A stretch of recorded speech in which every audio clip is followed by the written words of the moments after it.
성취될 하나님의 말씀은 요한계시록 3장 7절에서 13절까지 말씀입니다. 요한계시록 3장 7절에서 13절까지 말씀을 제가 봉독해 드리도록 하겠습니다. 빌라델비아 교회의 사자에게 편지하라.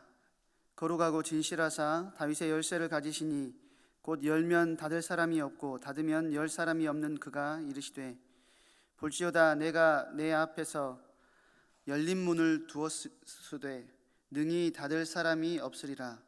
내가 내 행위를 아노니 내가 작은 능력을 가지고서도 내 말을 지키며 내 이름을 배반하지 아니하였도다. 보라, 사단의 회당 곧 자칭 유대인이라 하나 그렇지 아니하고 거짓말하는 자들 중에서 몇을 내게 주어 그들로 와서 내 발 앞에 절하게 하고 내가 너를 사랑하는 줄 알게 하리라. 내가 나의 인내의 말씀을 지켰은즉 내가 또한 너를 지켜 시험의 때를 면하게 하리니 이는 장차 온 세상에 임하여 땅에 거하는 자들을 시험할 때라. 내가 속히 오리니 내가 가진 것을 굳게 잡아 아무도 내 면류관을 빼앗지 못하게 하라. 이기는 자는 내 하나님 성전의 기둥이 되게 하리니 그가 결코 다시 나가지 아니하리라. 내가 하나님의 이름과 하나님의 성 곧 하늘에서 내 하나님께로부터 내려오는 새 예루살렘의 이름과 나의 새 이름을 그의 위에 기록하리라. 귀 있는 자는 성령이 교회들에게 하시는 말씀을 들을지어다. 아멘. 오늘 빌라델비아 교회를 향한 편지라는 제목으로 함께 하나님 말씀 나누도록 하겠습니다. 고신대학교를 졸업하기 직전에 은사님들을 모시고 식사를 하는 시간을 가졌습니다. 5, 60명의 그 졸업 예정자들과 함께 교수님들 졸업 예정자들이 교수님들을 초빙을 해가지고 교수님들에게 맛있는 음식도 대접하고 또 교수님들에게 이제 마지막 말씀도 듣는 그런 시간을 저희가 가졌었는데요. 이제 교수님들이 뭐 여러 가지 이야기를 하셨는데 이제 동기 사회자가 이제 교수님 마지막으로 저희에게 하실 말씀 없으십니까? 라고 물으니까 한 교수님이 했던 말씀이 아직도 생각납니다. 평소에 제가 존경하던 교회사를 가르치시던 교수님의 말씀이었는데요. 저에게 그런 말씀을 하셨어요. 신학생들이 제일 싫어하는 찬송이 몇 장인 줄 아십니까? 이렇게 물어보시는 거예요. 그러면서 다른 게 아니고 323장입니다 라고 말씀을 하시더라고요. 323장이 뭐냐면 부름받아 나선 이 몸입니다. 그래서 가사를 이게 교수님이 읊어주시는 거예요. 부름받아 나선 이 몸 어디든지 가오리다. 괴로우나 즐거우나 주만 따라 가오리니. 2절은 아골골짝 빈들에도 어디든지 가오리다. 또 멸시천대 십자가는 내가 지고 가오리다. 이게 읽어주시면 이제 그런 이렇게 읊어주시는데 막 저희 이제 신학생 졸업생들이 다 이제 함께 웃고 떠드는 시간들이 이제 된 거죠. 그렇게 찬양의 가사를 읊어주시고는 저희에게 마음속에 있었던 말씀을 하셨습니다. 이제 신학생들이 이제 졸업하는 그 시간이 가장 뜨겁고 사실 뭐 4학년이 되면 부신자가 돼서 졸업한다고 그렇게 말씀을 하시는데 하고자 하는 것들은 굉장히 많아지거든요. 근데 뭐 동기들 중에 나는 10,000명을 이끄는 교회에 그런 담임 목사가 되고 싶다 뭐 이런 친구들도 있었고요. 뭐 메가처치라고 하죠. 그런 막 이야기들을 이제 동기들 듣고 저는 그때 무슨 생각을 하고 있었냐면 나는 도망만 안 갔으면 좋겠다 이런 생각을 하고 있었는데 주님께서 저를 이 자리까지 인도하셨네요. 근데 이제 그러고 이제 교수님이 속에 있는 말씀을 하시는데 무슨 말씀을 하셨냐면 큰 교회 하려고 하지 말고 시골에서 아주 작은 교회에 담임이 된다고 할지라도 그리스도의 제자를 세우는 목회자의 길을 가셨으면 좋겠습니다. 저희에게 그렇게 말씀하셨어요. 큰 교회는 사람이 많은 교회가 아니고 제자가 있는 교회, 그리고 복음이 제대로 선포되는 교회가 큰 교회입니다. 그렇게 말씀을 하셨거든요. 그렇게 막 웃고 떠들면서 즐거워하다가 갑자기 굉장히 그 자리가 숙연해졌어요. 그리고는 잠시 후에 여기저기서 아멘 소리가 터져 나오기 시작했습니다. 서론부터 이런 말씀을 드리는 이유는 무엇이냐면, 우리가 큰 교회라는 개념, 우리가 숫자적으로 이해해서는 안 된다는 거예요. 마태복음 18장에 보니까 제자들이 예수님께 나와서 묻습니다. 누가 천국에서 큰 자입니까? 제자들이 그렇게 물어요.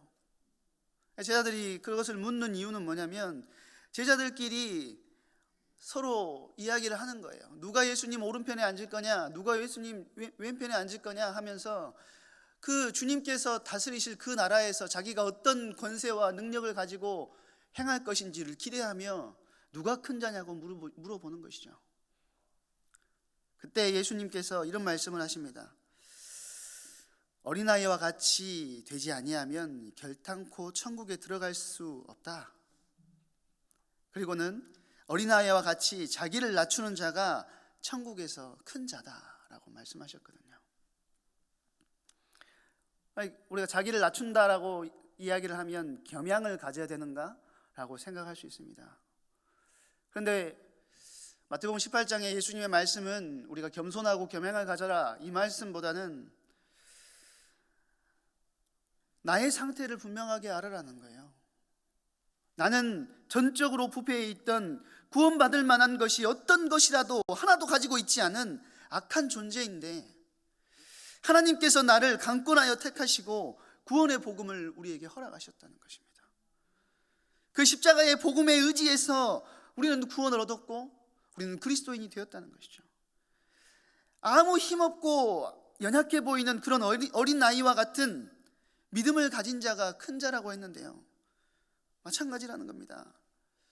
우리가 우리의 모든 현실의 삶에서 내 힘과 내 능력 가지고 뭔가를 하려고 하는 것이 아니고, 오늘도 나의 연약함을 깨닫고 하나님, 나의 삶에 역사하여 주시옵소서. 나의 삶에 주님이 아니면, 주님께서 나를 다스리지 않으면 나는 안 되는 존재입니다. 그거를 인정하는 자가 어린 나이와 같은 믿음을 가진 자라는 것이죠. 큰 교회는 규모적으로 숫자가 크고 시스템이 잘 돼 있는 교회가 아니라 하나님을 향한 온전한 믿음을 가진 그런 교회가 하나님께서 보시기에 가장 큰 교회라는 것이죠. 요즘에 이상한 노래가 있더라고요. 노래인지 그냥 사람이 읊는 건지 모르는 그런 노래가 있던데, 유튜브에서 나는 하나도 부럽지가 않아, 이런 노래인데요. 우리가 큰 교회, 우리가 몇 명의 교회인데 5,000명 교회를 부러워하면, 또 10,000명의 교회를 부러워하면 항상 부러울 수밖에 없는 것입니다. 그런데 우리가 우리의 현실, 우리의 현장 속에서 정말로 그리스도의 복음을 가지고 그리스도의 능력을 가지고 있다면 주님께서 이 교회를 가장 큰 교회라고 여기시고 기뻐하신다는 것이죠. 오늘 우리가 함께 나누고자 하는 빌라델비아 교회는 규모적으로 봤을 때는 굉장히 작은 교회입니다. 본문 8절에 보면, 내가 작은 능력을 가지고서도 내 말을 지키며 내 이름을 배반하지 아니하였도다 라고 말씀하시죠. 앞서 보았던 그 궁핍과 환난을 가졌던 교회가 또 하나 있었지 않습니까? 바로 서머나 교회입니다. 빌라델비아 교회는 서머나 교회와 함께 책망을 받지 않은, 칭찬만 받은 두 교회 중에 하나예요. 서머나 교회와 빌라델비아 교회만 칭찬만 받았다는 거예요. 칭찬만 받은 교회라서 그런지 화정동에도 한계가 있더라고요. 화정동에도 옆에 가면 빌라델비아 교회라고 있습니다. 네, 계시록 2장 9절에 보니까요, 네가 궁핍하였으나 실상은 부요한 자라고 말씀하셨던 그 서머나 교회와 비슷하게 능력이 작은 와중에도 말씀을 지키며 변함없이 복음을 지킨 교회가 바로 빌라델비아 교회였다는 것입니다. 작은 능력에도 믿음을 지켰다는 말 속에는 세상적인 능력에 있어서는 미약하고 부족하고 또 큰 영향력이 없었다 할지라도 이들의 연약함이나 부족함이 그들의 신앙생활에는 영향을 끼치지 않았다는 거예요. 그들의 믿음 생활에는 영향을 끼치지 않고 그 믿음을 끝까지 지키는 은혜와 응답을 누렸다는 것이죠. 오늘 이 자리에 함께 예배하시는 분들, 현실의 위기와 여러 가지 어려움 속에서 나는 능력이 없고 힘이 없다고 여기시는 분들이 있을 수 있습니다. 그 속에서 우리는 주님의 도우심을 구하고 빌라델비아 교회를 향한 주님의 편지를 통해서 위로를 얻으시고 참 승리를 얻는 은혜의 시간 되시길 바랍니다. 오늘 빌라델비아 교회는요, 빌라델비아 지역은 어떤 지역이었냐면 에베소나 서머나나 버가모 등의 도시의 인구가 몇 명 정도 됐냐면 30만 이상 되는 아주 큰 도시였습니다. 그런데 빌라델비아 지역은 그 인구가 어느 정도를 추측을 하냐면 15,000명 정도 추측할 정도로 아주 작은 도시입니다. 이게 지리적으로는 굉장히 좋은 곳에 있어요. 리디아와 무시아와 또 부르기아 이 세 지역의 경계에 있기 때문에 당시 로마의 군사도로에서 그러니까 로마의 문화가 소아시아 지역으로 넘어가는 아주 중요한 역할을 했던 곳이 바로 빌라델비아 지역이었다는 거예요. 군사 그 도로에 중점에 있었기 때문에 굉장히 좋은 도시임에도 불구하고 사람이 15,000명밖에 살지 않았다는 거예요. 왜 그랬냐면 그 지역 자체가 어떤 문제를 가지고 있었냐면 화산이 근처에 있고 지진 활동이 계속 일어나는 지역이었습니다. 그래서 사람들이 많이 살 수 있는 요건을 가지고 있음에도 불구하고 사람들이 조금만 살다 보면 안정을 갖지 못하고 다른 지역으로 떠나버리는 것이죠. 그래서 15,000명밖에 안 되는 그런 인구가 살았던 곳입니다. 그러니까 로마에서는 이 도시를 이렇게 군사 도로의 주축으로 있기 때문에 로마에서는 이 도시를 이렇게 부흥시키고 싶어 했던 것 같아요. 그래서 유대인들을 강제로 빌라델비아 지역으로 보내고 그 지역에서 살게 했습니다. 근데 그 유대인들 중에 교회를 세운 자들, 예수를 그리스도로 믿는 자들이 세운 교회가 바로 이 빌라델비아 교회라는 것이죠. 이제 아무래도 지역에 그 위기와 어려움들이 너무나도 많다 보니까 이 사람들이 항상 우리도 그러지 않습니까? 그 배를 타는 사람들, 항구 이런 데는 더 미신이나 우상 숭배가 많은 것처럼 지역이 너무나도 힘들고 어려운 지역이다 보니까 굉장히 많은 우상이 넘쳐났던 곳이 바로 이 빌라델비아 지역이었다는 거예요. 이 빌라델비아 지역에는 별명이 뭐냐면 작은 아덴이라는 별명을 가지고 있는데요. 우리가 사도행전에 보면 아덴이라는 지역이 나오지 않습니까? 이 아덴이라는 지역은 신전이 여러 개가 있는데 엄청나게 많은 신전이 있고 심지어는 어떤 신전까지 있냐면 이름을 알지 못하는 신을 위한 신전까지 있었어요. 우리가 알지 못하는 신들이 있을 수 있으니까 그 신들을 위한 신전을 지어놓는 곳이 아덴 지역이었다는 거예요. 그런데 마찬가지로 이 빌라델비아 지역이 그런 아덴을 닮아 있다라고 해서 작은 아덴이라는 별명을 가지고 있었다는 것입니다. 또 심지어는 또 황제가 그 지역을 부흥시키려고 여러 가지 도움과 이렇게 사람들도 보내주고 하다 보니까 그 지역 안에서는 당연히 어떤 일이 벌어졌냐면 서머나 지역에서 일어났었던 황제 숭배 사상이 동일하게 그 지역에서도 일어났다는 거예요. 우상도 많을 뿐만 아니고 황제 숭배 사상도 어마어마하게 퍼져 있는 지역이 그 지역이었다는 거예요.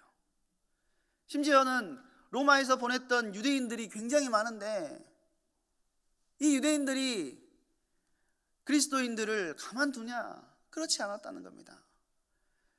자꾸 그리스도인들을 회유하고 또 그들을 유혹하고 핍박하고 했던 자들이 누구였냐면 이 유대인들이었다는 거예요. 오늘 본문에는 뭐라고까지 이야기를 하냐면 사단의 회당이다 라고까지 이야기를 하고 있죠. 그랬기 때문에 당연히 그 지역 안에서는 예수를 그리스도로 믿는 것, 그리고 그 그리스도의 복음을 지키는 것 자체가 굉장히 힘들고 어려운 상황 속에 있었다는 것입니다. 그런 빌라델비아 교회를 향해서 오늘 주님께서 편지를 쓰시는 거예요. 우리가 지금 6번째 편지를 보고 있는데 6번째 편지들 이렇게 항상 보면서 그 보내는 이가 누구인지를 주님께서 항상 써놓으시잖아요. 근데 그 교회에 꼭 맞는 내용을 주님께서는 보내는 이로 이렇게 적어주셨었습니다. 오늘은 어떻게 자신을 소개하셨냐면요, 8절에 보니까요 7절에 보니까 이렇게 말합니다. 거룩하고 진실하사 다윗의 열쇠를 가지시니 곧 열면 닫을 사람이 없고 닫으면 열 사람이 없는 그가 이르시되 라고 했습니다. 거룩하고 진실하다. 우리 주님이 거룩하고 진실하신 분이라는 거죠. 지금 빌라델비아 교회는 주님의 거룩하고 진실하신 성품을 지키는데 환경적으로 굉장히 좋지 않은 지역입니다. 빌라델비아 지역은 늘 지진으로 인해서 삶의 근간이 흔들렸기 때문에 아까도 말씀드렸다시피 여러 가지 우상 문화들이, 우상 숭배의 것들이 들어와 있었다는 거예요. 그런데 오늘 주님께서는 뭐라고 이야기하시냐? 그 많은 신들, 그 지역에 너무나도 많은 신들이 있지만 그 중에 진짜 거룩하고 진실하신 분은, 거룩하고 진실한 자는 나 하나뿐이다 라고 주님께서 이야기를 하고 계신다는 거예요. 진실이라는 단어는요, 헬라어로 보면 알레티투스라는 단어를 쓰는데 진짜이기 때문에 남의 눈을 피하지 않는다라는 거예요.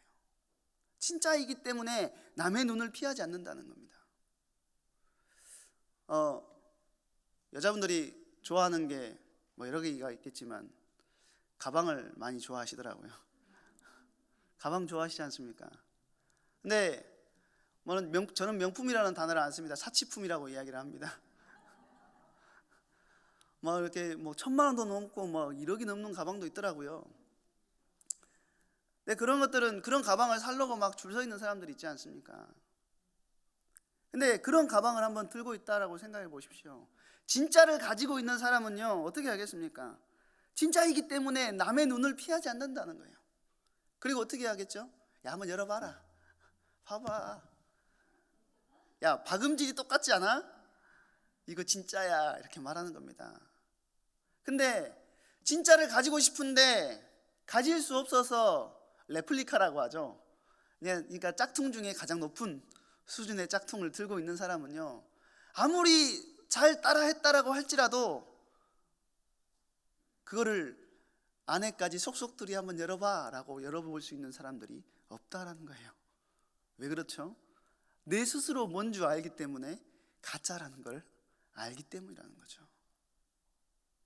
그런데 오늘 주님께서는 자신을 어떻게 드러내시냐면 내가 진짜라는 겁니다. 남의 눈을 피할 필요가 없다라는 것이죠. 세상에 많은 우상들이 있으나 진짜 신은 나라고 본인 스스로가 증언하시고 계신다는 거예요. 또 두 번째는 다윗의 열쇠를 가지시니 곧 열면 닫을 사람이 없고 닫으면 열 사람이 없는 그가 이르시되 라고 했습니다. 다윗의 열쇠는요, 이사야서 22장에 등장을 하는 내용입니다. 이사야서 22장을 보면 왕의 국고를 담당하고 있었던 셈나라는 사람이 있었어요. 그런데 이 셈나라는 사람이 왕의 국고를 흥청망청 써버렸기 때문에 국고를 마구 허비하니까 실비야의 아들 여호야 엘리야김을 세워가지고 국고 출입을 맡겼어요. 그래서 이사야서 22장 22절에 보면요, 내가 또 다윗의 집의 열쇠를 그의 어깨에 두리니 그가 열면 닫을 자가 없겠고 닫으면 열 자가 없으리라 라고 했습니다. 그 말씀을 오늘 예수님이 차용하셔서 말씀을 하시는데요, 여기서 열쇠는 뭘 의미합니까? 소유나 권리나 권한을 가지고 있다라는 거예요. 소유하고 권리하고 권한을 가지고 있다. 진짜 주인이라는 거예요. 진짜 능력이 있는 분이 우리 하나님이시고 우리 주님이라는 겁니다. 많은 우상들 속에서 믿음을 지키고 있는 빌라델비아 교회 성도들에게 뭐라고 말씀하시냐? 그 우상들이 진짜인 것 같지만 진짜 능력 있는 여호와, 온 우주 만물을 창조하고 너희를 다스리는 여호와는 나 하나뿐이다 라고 우리 주님께서 말씀하고 계신다는 것이죠. 그런 진짜 능력 있으신 하나님께서 오늘 빌라델비아 교회에게 편지를 하고 있다는 겁니다. 여기 나오는 다윗의 열쇠라는 것이 뭐냐면 좀 이렇게 신학 서적들을 좀 찾아보니까 뭐라고 이렇게 표현을 해놨냐면요, 메시아가 가지고 있는 열쇠라는 뜻인데, 곧 메시아이신 예수님께서 생명과 사망, 천국과 지옥, 세상의 모든 권세를 가지고 계신다는 겁니다. 부활하신 주님이 사망 권세를 깨뜨리시고 세상의 모든 권세를 가지신 하나님의 아들로서 이 열쇠를 가지고 계시는데, 그거를 열면 닫을 자가 없고 닫으면 열 자가 없는 강력한 능력을 소유하고 계신다는 거예요. 우리 주님이 그런 주님이시라는 거죠. 그 강력함을 묘사하면서 8절에 보니까요, 빌라델비아 교회를 향해서 이렇게 말씀하십니다. 볼지어다 내가 내 앞에 열린 문을 두었으되 능히 닫을 사람이 없으리라. 다윗의 열쇠를 가지신 능력의 주님께서 강력한 능력으로 지금 문을 열어두셨다는 것입니다. 근데 왜 주님께서 문을 열어두셨습니까? 왜 주님께서 문을 열어주셨다는 거예요?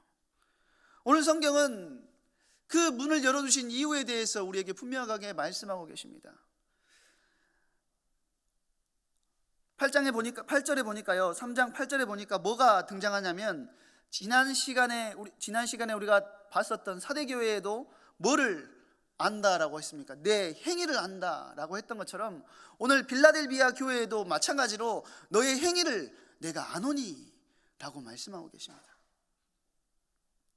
앞에서 말씀드렸던 것처럼 빌라델비아 지역에서 말씀을 따르고 주님을 배반하지 않는 삶을 사는 것은 굉장히 어려운 일이었다는 거예요.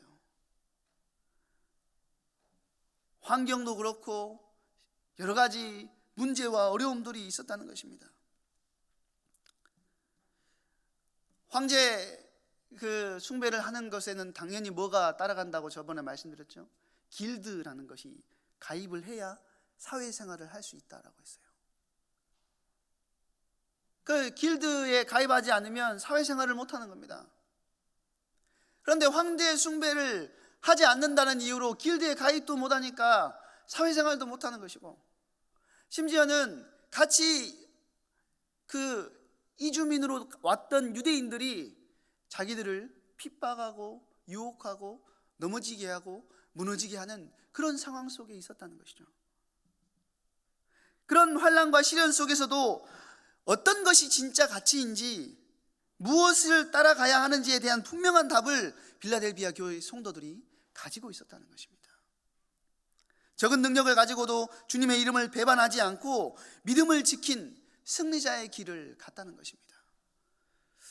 오늘 함께 예배하는 성도님들, 이와 비슷하게 예수 믿는 것이 굉장한 결단이 필요하고, 교회 한번 나오려면 집에서 굉장한 영적 싸움을 싸워야 되고,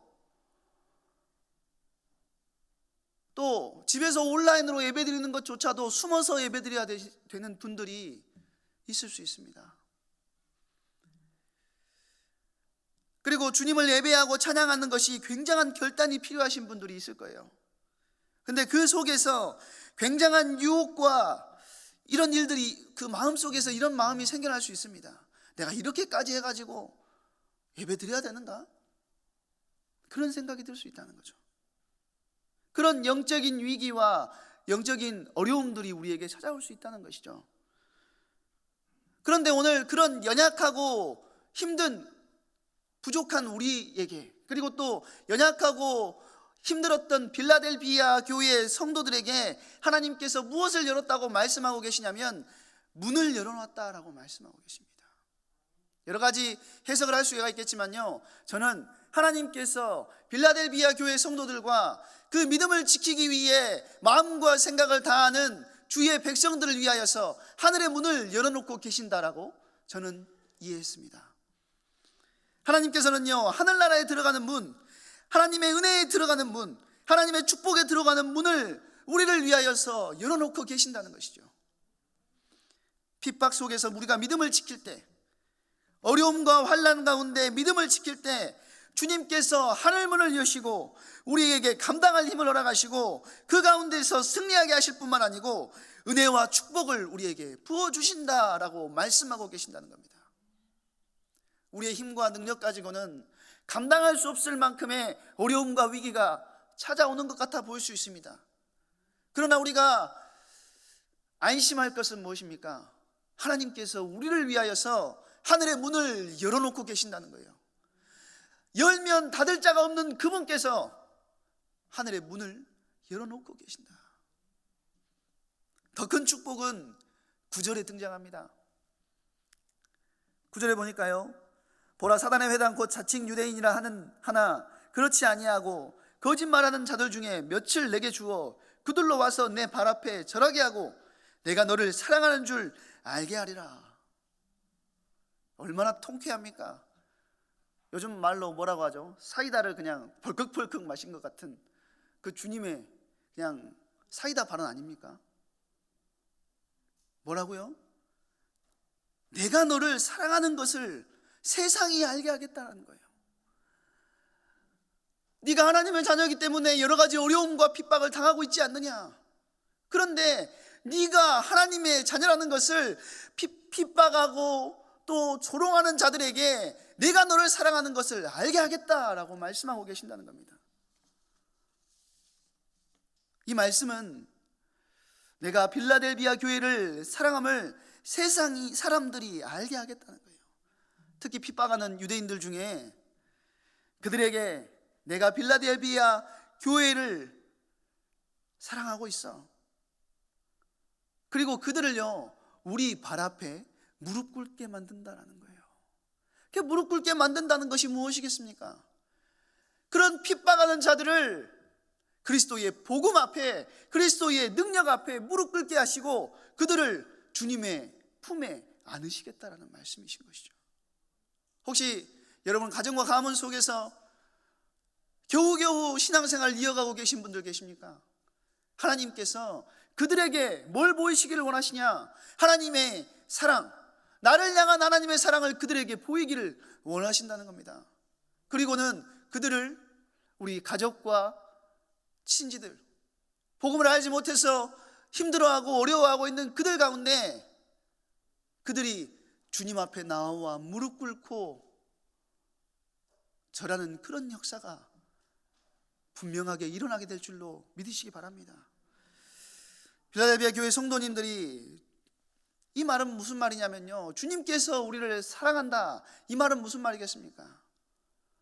빌라델비아 교회 성도들 또한 주님을 그렇게 사랑했다는 것이죠. 우리가 우리 현장 속에서 십자가 복음, 그리스도를 사랑하는 것이 얼마나 귀한 것이고 얼마나 가치 있는 것인지를 우리가 깨달아야 되겠습니다. 베드로전서 1장 8절에 보면은요, 베드로가 이렇게 고백합니다. 예수를 너희가 보지 못하였으나 사랑하였도다. 이제도 보지 못하나 믿고 말할 수 없는 영광스러운 즐거움으로 기뻐하니. 우리가 여기에서 예수님을 만난 사람 누가 있습니까? 실제로 본 사람은 아무도 없다는 거예요. 그럼에도 불구하고 우리가 예수를 주라 시인할 때, 예수를 주라 믿을 때 주님께서는 우리 안에 무엇을 주셨습니까? 주님을 사랑하는 마음을 주셨다는 거예요. 주님을 기뻐하고 주님을 향한 감사와 감격이 넘쳐날 수 있는 인생으로 우리를 바꿔주셨다는 것입니다. 우리가 그렇게 주님을 사랑할 때 주님께서도 우리를 사랑하시고 그런 모습을 세상 가운데 드러내시겠다라는 것이죠. 또 어떤 축복을 주신다라고 약속하셨습니까? 시험의 때를 명쾌하신다라는 거예요. 온 세상에 닥칠 시험의 때에 시험을 면하게 하실 것이다. 그러면 너는 고통과 어려움을 당했으니까 이 시험은 프리패스야, 그냥 지나가, 이런 말씀이십니까? 그런 말씀은 아니라는 거예요. 예, 원어적으로 보면은 우리 또한 그 시험 가운데 함께 있게 하시는데, 그것이 시험으로 느껴지지 못할 정도로 하나님께서 우리를 인도하시고, 하나님께서 우리를 이끄시고, 하나님께서 우리를 지키신다 약속하시는 것입니다. 무엇을 통해서요? 성령을 통해서 내주하셔서 우리를 이끄시고 인도해 나가신다는 것이죠.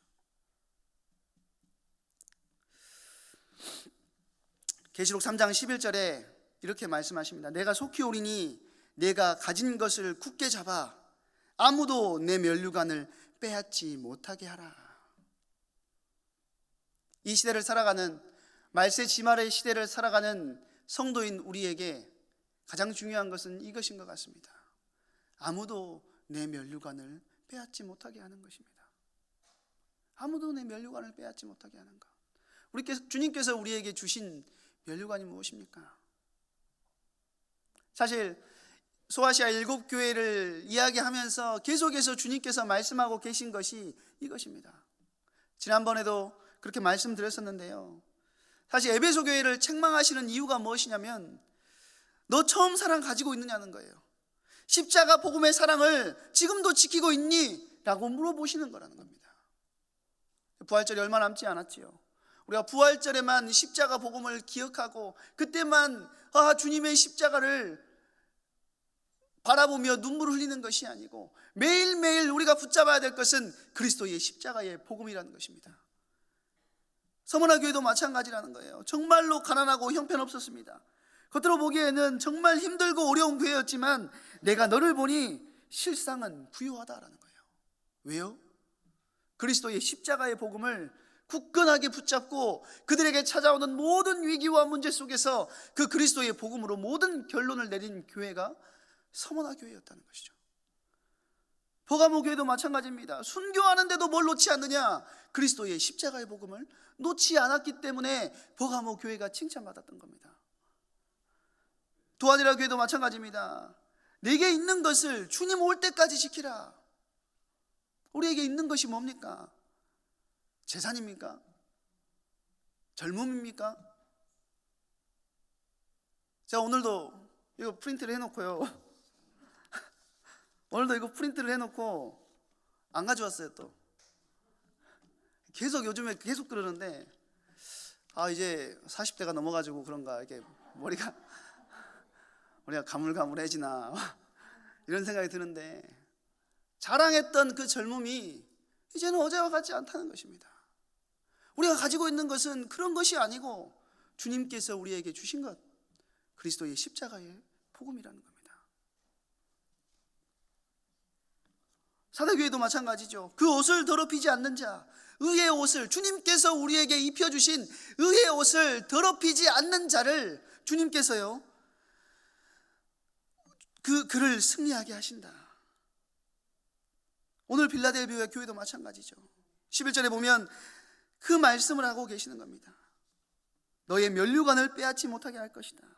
예수님의 십자가의 복음, 예수 그리스도의 생명의 피 흘리심이 있는 것이 면류관 아닙니까? 어려움과 위기 속에서 우리가 그 면류관, 그리스도의 십자가의 복음을 우리가 지키고 있을 때 내 힘과 내 능력 가지고는 감당할 수 없는 하나님께서 주시는 참된 은혜와 능력이 우리 가운데 임하게 된다는 것이죠. 마틴 루터는요, 성경을 이렇게 쫙 짰을 때 한 단어가 나온다고 이야기를 했습니다. 그게 뭐라고 했냐면 피라는 단어입니다.